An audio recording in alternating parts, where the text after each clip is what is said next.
The wind on Kale 9 didn't howl, it shrieked. It tore across the ice plains like a living thing, clawing at anything foolish enough to exist on the surface. Most species avoided this moon entirely. The cold wasn't just uncomfortable, it was hostile, calculated as if the planet itself wanted everything dead. Ilara Wynn had been stationed here for 8 months, and she'd learned to respect that cold. She stood outside the research outpost, breath fogging inside her thermal suit, scanning the horizon through the perpetual twilight. The settlement was small, just her, 2 other xenobiologists, and a rotating crew of supply runners who never stayed longer than necessary. Their mission was simple: observe, document, don't interfere. Ilara had broken that rule 17 times. She was about to make it 18. The distress beacon had pinged 2 hours ago. Faint, biological, not mechanical. Her crewmates had dismissed it. Probably a dying Creesh, Dr. Venn had said, mandibles clicking with disinterest. Let nature take its course. But Ilara had pulled up the thermal signature anyway. Small, alone, fading. Now she trudged through knee-deep snow toward the source, her scanner guiding her through the storm. The cold bit through her suit's heating elements, reminding her that humans had no business being here. Earth was a temperate paradise compared to Kale 9, yet here she was chasing a signal that might already be dead. She found it huddled behind a ridge of black ice.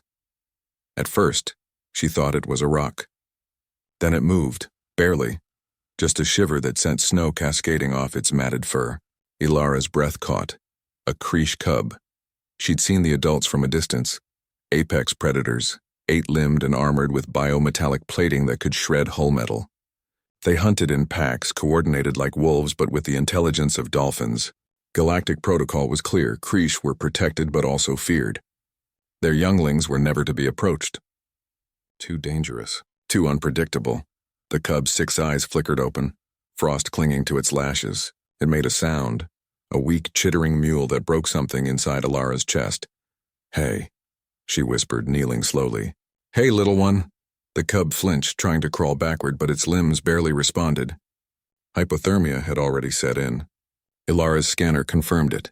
Core temperature dropping, metabolic functions shutting down. Minutes, maybe less. She could call the outpost. File a report. Let the cub die according to protocol. Instead, Ilara unsealed her thermal suit. The cold slammed into her like a fist, stealing her breath.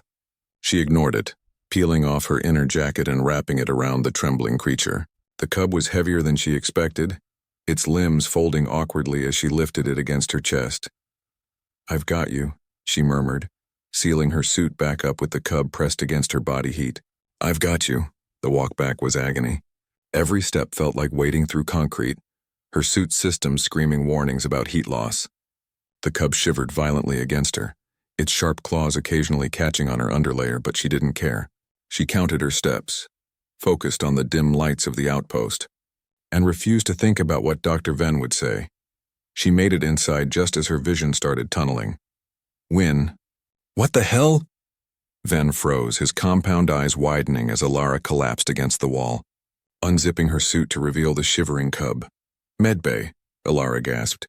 Now, to Venn's credit, he moved fast. Within minutes, the cub was under warming lamps, IV fluids flowing, vitals stabilizing. Ilara sat nearby, wrapped in blankets, watching the small creature breathe. "You brought a Creesh youngling into our outpost," Venn said slowly, as if testing the words for sanity. "Yes. A predator. A child." Venn's mandibles twitched. "The council will have your clearance for this." "Probably." He stared at her for a long moment, then sighed. A sound like wind through grass. "Humans," he muttered, but there was something almost like admiration in his tone.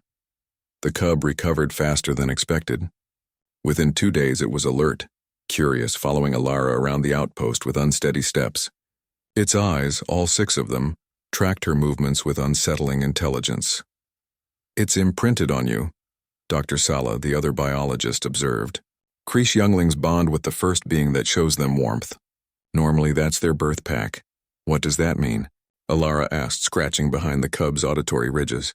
It purred, a deep rumbling that vibrated through the floor. "It means," Sala said carefully, "that you're its mother now." The realization settled over Ilara like snow. Quiet, Inevitable, transformative. 3 weeks later, a Krish pack arrived. They appeared on the ridge at dawn.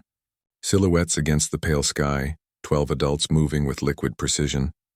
Alara's blood turned to ice. They'd come for the cub. Of course they had. She stepped outside, unarmed, the cub trotting at her heels.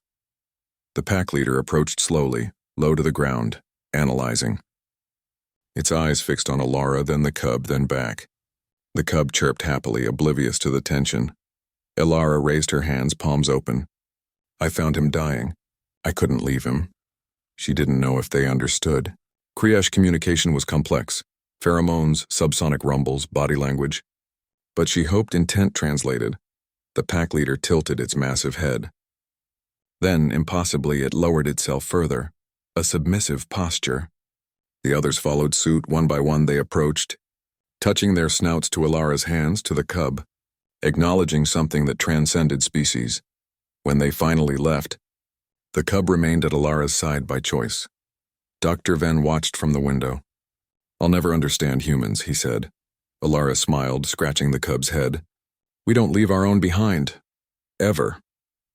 The cub, whom she'd named Ember, grew alongside her through that long winter, a living testament to the thing that made humans dangerous across the galaxy. Not their weapons or their ships, but their stubborn, reckless, beautiful refusal to let something innocent die alone in the cold, even when every rule said they should. Especially then.